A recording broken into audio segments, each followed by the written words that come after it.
வணக்கம், welcome to current reviews. இன்னைக்கு நம்ம திரைப்பட நிகழ்ச்சியில் எந்த படத்தை பத்தி பார்க்கறோம்னா, டைரக்டர் கார்த்திக் சுப்புராஜ் இயக்கத்துல சூர்யா அண்ட் பூஜா ஹெக்டே நடிச்சு வெளியிருந்திருக்கிற ரெட்ரோ படத்தை பத்தி பார்க்கிறோம். ரெட்ரோ இந்த படத்தோட கதையை பத்தி பார்த்தோம்னா, 1960களில் இந்த கதை ஆரம்பிக்குது. அப்ப வந்து ஒரு ரவுடி ஒரு பொண்டாட்டி இருக்காங்க. அவரோட பொண்டாட்டி வந்து ஒரு அனாதை குழந்தைய தத்தெடுப்பாங்க. தத்தெடுத்து பாரின் பேர் வச்சு சொல்லுவாங்க. அந்த குழந்தைக்கு வந்து சின்ன வயசுல சிரிப்பு வராத பிரச்சனை. ஆனா இது வந்து அந்த ரவுடிக்கு சுத்தமா பிடிக்காது. அந்த ரவுடி வந்து அந்த குழந்தைய பிள்ளையத்துக்கே மனசு வராது. இதே அந்த கதை போகுது. ஒரு நாள் அந்த குழந்தை ஒரு பையனா வந்து ஒரு 15-16 வயசு இருக்கும் போது அவங்க செத்து போயிடுறாங்க. அப்ப வந்து ஒரு ருக்குமணிட்டு ஒரு சின்ன பொண்ணை பாப்பான். அந்த பொண்ணு வந்து நீ சிரிச்சா ரொம்ப அழகா இருக்குன்னு சொன்னது அந்த மனசுல ரொம்ப பதிஞ்சுது நல்லா ஆழமா. அப்புறம் அந்த பையன் ஒரு 20-25 வயசு வரைக்கும் வளர்ந்துடுறான். அதான் நம்ம சூர்யா. அப்ப வந்து திரும்பி ருக்குமணியை பார்ப்பாரு. வெட்டினரியன் டாக்டர் இருப்பாங்க, அவங்க தான் பூஜா ஹெக்டே.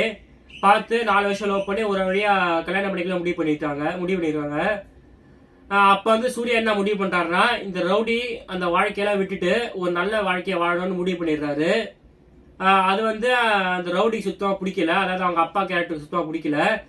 ஏன்னா வந்து என்னதான் பிள்ளையா பார்க்காட்டி கூட ஒரு அடியாரா தான் அவர் சூர்யா பார்த்துருக்காரு.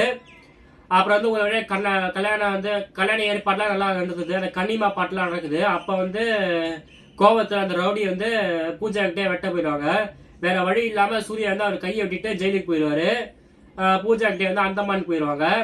அப்புறம் ஜெயிலுக்குலாம் போயிட்டு வந்து அந்தமான் ஐலாண்டுக்கு வந்து ஒரு வழியா பூஜா கிட்டே பாப்பாரு சூர்யா. அதுக்கப்புறம் அவங்க 2 பேரும் கல்யாணம் பண்ணாங்களா இல்லையா, அந்த ரவுடி அவங்க என்ன பண்ணாங்க அப்படின்னு தான் அந்த படத்தோட கதை. ஸோ இந்த படத்தோட பாசிட்டிவ்ஸ் நெகட்டிவ்ஸை பார்ப்போம். பாசிட்டிவ்ஸ் பாத்தீங்கன்னா, இந்த படத்துல சூர்யாவோட கெட்டப் அண்ட் ஆக்டிங் தான் அது ரொம்ப பிரமாதமா இருந்துச்சு. பூஜா ஹெக்டே வந்து அதுக்கும் மேல நல்லா பெட்டரா பெர்ஃபார்மன்ஸ் பண்ணியிருந்தாங்க. இந்த படத்தோட விஷுவல்ஸ் அப்புறம் அந்த கலர் கிரேடிங் அதெல்லாம் ரொம்ப நல்லா பர்ஃபெக்டா இருந்துச்சு. பாட்டுலாம் நல்லா இருந்துச்சு. சந்தோஷ் நாராயண் கலக்கியிருந்தாரு. இந்த படத்தோட செகண்ட் ஹாஃப் வந்து ஒரு வழக்கமான கார்த்திக் சுப்புராஜ் படம் மாதிரி போயிட்டே இருக்கும், பார்த்துட்டே இருக்கலாம் போல இருக்கும். ஸோ இந்த படத்தோட நெகட்டிவ்ஸ் பாத்தீங்கன்னா, அதுக்கு அப்படியே டோட்டல் ஆப்போசிட்டா இருக்கிற அந்த செகண்ட் ஹாஃப். ஆமா, செகண்ட் ஹாஃப்ல ஒரு பாசிட்டிவ்ஸும் இருக்காது, நல்லா தூக்கம் வர மாதிரி தான் இருக்கும். செகண்ட் ஹாஃப் வந்து மொத்த ஃபர்ஸ்ட் ஹாஃபையும் குழி தோண்டி புதைக்கிற மாதிரி இருக்கும். பீஸா, ஜிகர்தண்டா, பேட்டை, மகான் அதெல்லாம் இந்த படத்தை நம்ம கார்த்திக் சுப்ராஜ் இந்த மாதிரி செகண்ட் ஹாஃப் எடுத்திருக்காரு அப்படின்னு சொன்னா யாருமே நம்ப மாட்டாங்க, நானும் நம்ப மாட்டேன்.